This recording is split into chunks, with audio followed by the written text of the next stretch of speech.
भारत माता की, भारत माता की, भारत माता की। हर हर महादेव। माता अन्नपूर्णा की जय, गंगा मैया की जय। उत्तर प्रदेश की राज्यपाल आनंदीबेन पटेल, मुख्यमंत्री श्रीमान योगी आदित्यनाथ जी, केंद्रीय मंत्रिमंडल के मेरे साथीगण, यूपी सरकार के मंत्रीगण, सांसद और विधायकगण, अलग अलग योजनाओं के सभी लाभार्थी और काशी के मेरे प्यारे भाइयों और बहनों,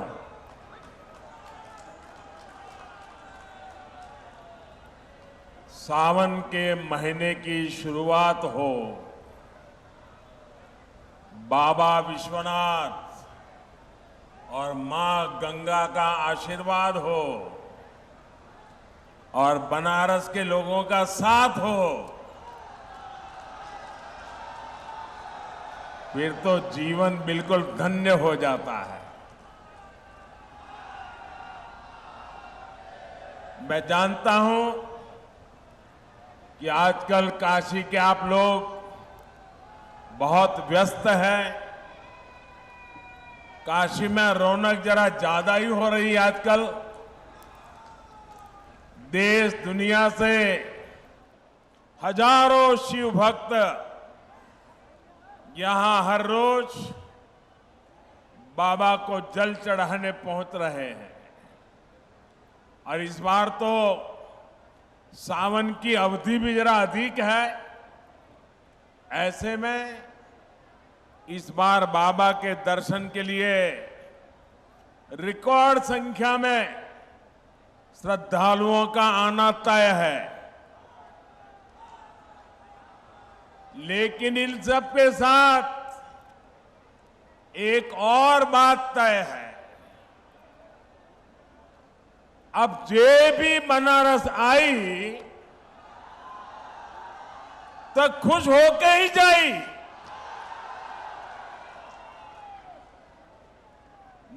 मुझे बहुत ज्यादा चिंता नहीं होती कि इतने सारे लोग आएंगे, बनारस में सब कैसे मैनेज होगा। काशी के लोग तो मुझे सिखा देते हैं, मैं उनको कोई चीज सिखा नहीं सकता हूं। अभी G20 के लिए दुनिया भर से इतने सारे लोग बनारस आए थे। काशी के लोगों ने उनका इतना भव्य स्वागत किया, इतना अच्छा प्रबंध किया कि आज पूरे दुनिया में आपकी और काशी की वाहवाही हो रही है। और इसलिए मुझे पता है काशी के लोग सब संभाल लेंगे। आप लोगों ने काशी विश्वनाथ धाम और पूरे परिसर को भी इतना भव्य बना दिया है कि जो यहां आ रहा है गदगद होकर जा रहा है। ये बाबा की इच्छा ही थी कि हम उसे पूरा करने का निमित्त बन पाए।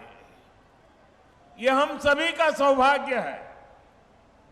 भाइयों और बहनों, आज काशी सहित उत्तर प्रदेश को लगभग 12,000 करोड़ रुपए की परियोजनाओं का उपहार मिला है। हमने जो काशी की आत्मा को बनाए रखते हुए नूतन काया का संकल्प लिया है, ये उसका विस्तार है। इनमें रेल, रोड, पानी, शिक्षा, टूरिज्म से जुड़े प्रोजेक्ट हैं, घाटों के पुनर्विकास से जुड़े प्रोजेक्ट्स हैं। इन विकास कार्यों के लिए आप सभी को बहुत बहुत बधाई। साथियों, कुछ देर पहले ही मेरी प्रधानमंत्री आवास योजना और आयुष्मान भारत योजना के लाभार्थियों से बातचीत हुई। पहले की सरकारों से लोगों की सबसे बड़ी शिकायत ये थी कि वो योजनाएं एयर कंडीशन कमरों में बैठ करके बनाती थी। जमीन पर इन योजनाओं का क्या असर हो रहा है, ये तब की सरकारों को पता ही नहीं चलता था। लेकिन भाजपा सरकार ने लाभार्थियों से बात की, संवाद की, मुलाकात की, एक नई परंपरा शुरू की है। यानी बेनिफिट भी डायरेक्ट और फीडबैक भी डायरेक्ट। इसका फायदा ये हुआ कि हर सरकारी विभाग, हर अफसर अपनी जिम्मेदारी निभाने लगे। अब किसी के लिए गुणा गणित का कोई चांस ही नहीं बचा है। साथियों, जिन दलों ने अतीत में भ्रष्ट और नाकाम सरकारें चलाई, वे आज लाभार्थी का नाम सुनकर तिलमिला जाते हैं।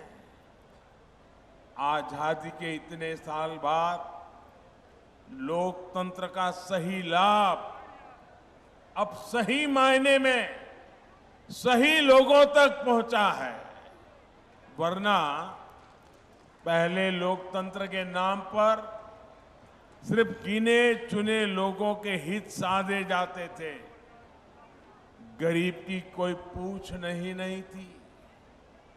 भाजपा सरकार में लाभार्थी वर्ग आज सच्चे सामाजिक न्याय और सच्चे सेक्युलरिज्म का उदाहरण बन गया है। हम पूरी ताकत लगा रहे हैं कि हर योजना के आखिरी लाभार्थी को खोजकर, उस तक पहुंचकर उसे योजना का लाभ पहुंचाएं। जानते हैं इसका सबसे बड़ा लाभ क्या हो रहा है? भाई, जब सरकार खुद ही पहुंच रही है तो क्या हो रहा है? कमीशन लेने वालों की दुकान बंद, दलाली खाने वालों की दुकान बंद, घोटाले करने वालों की दुकान बंद। यानी ना कोई भेदभाव और ना ही कोई भ्रष्टाचार। साथियों, बीते 9 वर्षों में हमने सिर्फ एक परिवार और एक पीढ़ी के लिए सिर्फ योजनाएं नहीं बनाई हैं, बल्कि आने वाली पीढ़ियों का भविष्य भी सुधर जाए, इसको ध्यान में रख करके काम किया है। अब जैसे गरीबों के घर की योजना है, अभी तक देश में 4 करोड़ से अधिक परिवारों को पीएम आवास योजना के पक्के घर मिल चुके हैं। आज भी यहां यूपी के 4.5 लाख गरीब परिवारों को पक्के घर सुपुर्द किए गए हैं। सावन के महीने में महादेव की ये कितनी बड़ी कृपा हुई है। साथियों, जिन गरीबों को ये घर मिले हैं, उनकी एक बहुत बड़ी चिंता खत्म हो जाती है। सुरक्षा की भावना उनके भीतर आ जाती है। जिन्हें ये घर मिलता है, उनमें एक नया स्वाभिमान जगता है, नई ऊर्जा आती है। जब ऐसे घर में कोई बच्चा पलता है, बढ़ता है तो उसकी आकांक्षाएं भी अलग होती है। और आपको एक बात मैं बार बार याद दिलाता हूं, पीएम आवास योजना के ये ज्यादातर घर महिलाओं के नाम पर मिल रहे हैं। आज इन घरों की कीमत कई कई लाख रुपए हो गई है। करोड़ों बहनें तो ऐसी हैं जिनके नाम पर पहली बार कोई प्रॉपर्टी रजिस्टर हुई है। इससे गरीब परिवारों की बहनों को जो आर्थिक सुरक्षा की गारंटी मिली है, ये वो ही जानती है। साथियों, आयुष्मान भारत योजना भी सिर्फ 5 लाख रुपए के मुफ्त इलाज तक सीमित नहीं है। इसका प्रभाव कई पीढ़ियों तक पड़ रहता है। जब गरीब परिवार में कोई गंभीर रूप से बीमार पड़ता है तो किसी की पढ़ाई छूट जाती है, किसी को छोटी उम्र में काम करने के लिए जाना पड़ता है, पत्नी को भी रोजी रोटी के लिए निकलना पड़ता है। एक गंभीर बीमारी आई कि कई कई साल तक मां बाप, बच्चे बड़े हो जाएं लेकिन शादी नहीं कर पाते हैं, क्योंकि आर्थिक स्थिति बीमारी में खस्ता हाल हो जाती है। और गरीब के सामने 2 ही विकल्प होते हैं, या तो वो अपनों को अपनी आंखों के सामने जिंदगी के लिए संघर्ष करते देखे, या घर खेत बेच दे, किसी से इलाज के लिए कर्ज ले। जब प्रॉपर्टी बिकती है, कर्ज का बोझ बढ़ता है तो आने वाली कई कई पीढ़ियां प्रभावित हो जाती है। आयुष्मान भारत योजना आज गरीब को इसी संकट से बचा रही है। इसलिए मैं मिशन मोड पर लाभार्थियों तक आयुष्मान कार्ड पहुंचाने के लिए इतना अधिक प्रयास कर रहा। आज भी यहां से 1,60,00,000 लाभार्थियों को आयुष्मान भारत का कार्ड बंटना शुरू हुआ है। भाइयों और बहनों, देश के संसाधनों पर वंचितों का, गरीबों का सबसे बड़ा हक होता है। पहले बैंक तक पहुंच भी सिर्फ अमीर लोगों की होती थी। गरीबों के लिए तो ये माना जाता था कि पैसा ही नहीं है तो बैंक खाते का क्या करेंगे। कुछ लोग सोचते थे कि गारंटी देने के लिए कोई नहीं है तो बैंक लोन कैसे मिल पाएगा। बीते 9 वर्षों में इस सोच को भी भाजपा सरकार ने बदल दिया। हमने बैंकों के दरवाजे सबके लिए खोल दिए। हमने करीब करीब 50 करोड़ जनधन बैंक खाते खोले। मुद्रा योजना के तहत 50,000 से लेकर 10 लाख रुपए तक के ऋण बिना गारंटी दिए। यहां यूपी में भी करोड़ों लाभार्थियों ने मुद्रा योजना का लाभ उठाकर अपना काम शुरू किया। इसमें सबसे अधिक लाभ गरीब, दलित, पिछड़े, आदिवासी, अल्पसंख्यक परिवारों से जुड़े साथियों और महिला उद्यमियों को हुआ है। यही तो सामाजिक न्याय है जिसकी गारंटी भाजपा सरकार दे रही है। साथियों, हमारे रेहड़ी, ठेले, पटरी, फुटपाथ पर छोटा मोटा व्यवसाय करने वाले साथी भी अधिकतर वंचित समाज से ही आते हैं। लेकिन पहले की सरकारों ने इन साथियों को भी सिवाय अपमान और प्रताड़ना के कुछ नहीं दिया। रेहड़ी, ठेले, पटरी, फुटपाथ पर दुकान चलाने वालों को दुत्कार देता है, गाली देकर चला जाता है। लेकिन गरीब मां का बेटा मोदी इनका ये अपमान बर्दाश्त नहीं कर सकता। इसलिए मैंने रेहड़ी, ठेले, पटरी, फुटपाथ पर दुकान करने वाले के लिए पीएम स्वनिधि योजना बनाई है। हमने पीएम स्वनिधि योजना के तहत इनको भी सम्मान दिया है और बैंकों को इन्हें मदद देने को कहा है। जो पैसे पटरी वाले दुकानदारों को बैंक दे रहे हैं, उसकी गारंटी भी सरकार खुद ले रही है।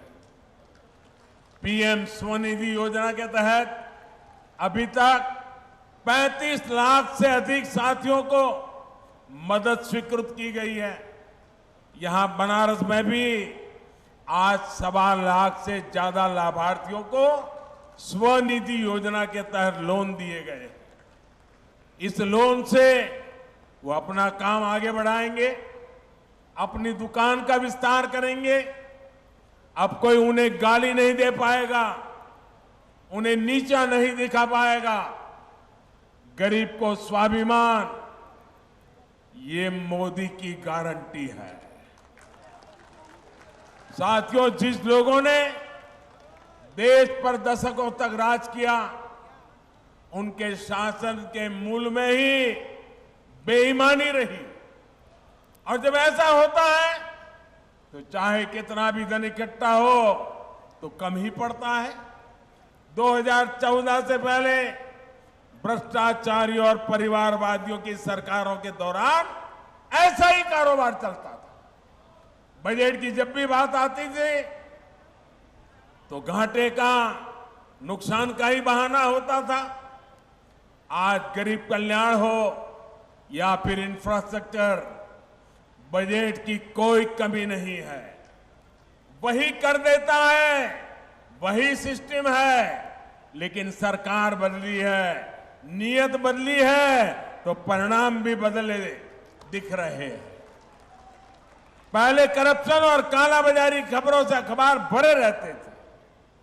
अब नए प्रोजेक्ट के शिलान्यास और लोकार्पण की खबरें अखबारों में छाई रहती है। बीते 9 वर्षों में आए परिवर्तन का सबसे बड़ा उदाहरण भारतीय रेल है। ईस्टर्न डेडिकेटेड फ्रेट कॉरिडोर, यानी मालगाड़ियों के लिए विशेष पटरियों की योजना 2006 में शुरू हुई थी, लेकिन 2014 तक 1 किलोमीटर ट्रैक भी नहीं बीच पाया था। 1 किलोमीटर भी नहीं। पिछले 9 वर्षों में इसका एक बहुत बड़ा हिस्सा पूरा हो चुका है। इस पर मालगाड़ियां चलना शुरू कर चुकी है। आज भी दीनदयाल उपाध्याय जंक्शन से न्यू सोननगर खंड का लोकार्पण किया गया है। इसे मालगाड़ियों की स्पीड तो बढ़ेगी ही, पूर्वांचल में, पूरी भारत में रोजगार के अनेक नए अवसर बनेंगे। साथियों, जब नीयत साफ होती है तो कैसे काम होता है, इसका एक और उदाहरण मैं देता हूं। देश में तेज रफ्तार ट्रेनें चले, देश हमेशा ये चाहता था। इसके लिए पहली बार देश में करीब 50 साल पहले राजधानी एक्सप्रेस की शुरुआत हुई। राजधानी एक्सप्रेस चलाई गई, लेकिन इतने साल में भी ये राजधानी एक्सप्रेस सिर्फ 16 रूटों में ही चल पाई है। 50 साल हो गए, सिर्फ 16 रूट। इसी तरह 30-35 साल पहले शताब्दी एक्सप्रेस भी चल पड़ी, लेकिन शताब्दी ट्रेन भी 30-35 साल में अब तक 19 रूटों पर ही सेवा दे रही है। इन ट्रेनों से अलग एक वंदे भारत एक्सप्रेस है, और बनारस के पास तो देश की पहली वंदे भारत का खिताब है। 4 साल में ये ट्रेन 25 रूट पर चलनी शुरू हो चुकी है। आज भी गोरखपुर से 2 नई वंदे भारत एक्सप्रेस को हरी झंडी दिखाई गई है। एक ट्रेन गोरखपुर से लखनऊ के लिए चली है और दूसरी अहमदाबाद से जोधपुर रूट पर चली है। देश के मध्यम वर्ग में ये वंदे भारत इतनी सुपरहिट हो गई है कि कोने कोने से इसके लिए डिमांड आ रही है। वो दिन दूर नहीं जब वंदे भारत देश के कोने कोने को कनेक्ट करेगी। भाइयों और बहनों, बीते 9 वर्षों में काशी की कनेक्टिविटी को भी बेहतर करने के लिए अभूतपूर्व काम हुआ है। यहां जो विकास कार्य हो रहे हैं वो रोजगार के अनेकों नए अवसर भी बना रहे हैं। अब जैसे पिछले वर्ष काशी में 7 करोड़ से ज्यादा पर्यटक और श्रद्धालु आए थे। सिर्फ 1 साल में काशी आने वाले पर्यटकों की संख्या में 12 गुना बढ़ोतरी हुई। 12 गुना पर्यटक बढ़े हैं तो इसका सीधा लाभ यहां के रिक्शा वाले को हुआ है, दुकानदारों को हुआ है, ढाबा होटल चलाने वाले साथियों को हुआ है, बनारसी साड़ी का काम करने वाले हो या फिर बनारसी पान वाले मेरे भाई, सभी को इससे बहुत फायदा हो रहा है। पर्यटक बढ़ने का बहुत बड़ा लाभ हमारे नाव चलाने वाले साथियों को हुआ है। शाम को जो गंगा आरती होती है उस समय नावों पर कितनी भीड़ होती है ये देख मैं भी हैरत में पड़ जाता हूं। आप लोग ऐसे ही बनारस को संभाले रहिए। साथियों, बाबा के आशीर्वाद से वाराणसी के तेज विकास की यात्रा चलती रहेगी। और मैं एक बार काशी वासियों का और भी धन्यवाद करना चाहता हूं। पिछले दिनों काशी में नगर निगम के चुनाव हुए थे। आप सबने विकास की यात्रा को समर्थन किया, विकास में विश्वास करने वालों को जिता करके भेज दिया और काशी में एक अच्छा व्यवस्था खड़ी करने की दिशा में आप लोगों ने जो सहयोग दिया, तो काशी के सांसद के नाते आप सबके इस सहयोग के लिए मैं आज जब आपके बीच आया हूं तो हृदय से आपका आभार भी व्यक्त करता हूं। एक बार फिर आप सभी को विकास कार्यों की बहुत बहुत बधाई और पवित्र सावन मास के अवसर पर आप सबको अनेक अनेक शुभकामनाएं। हर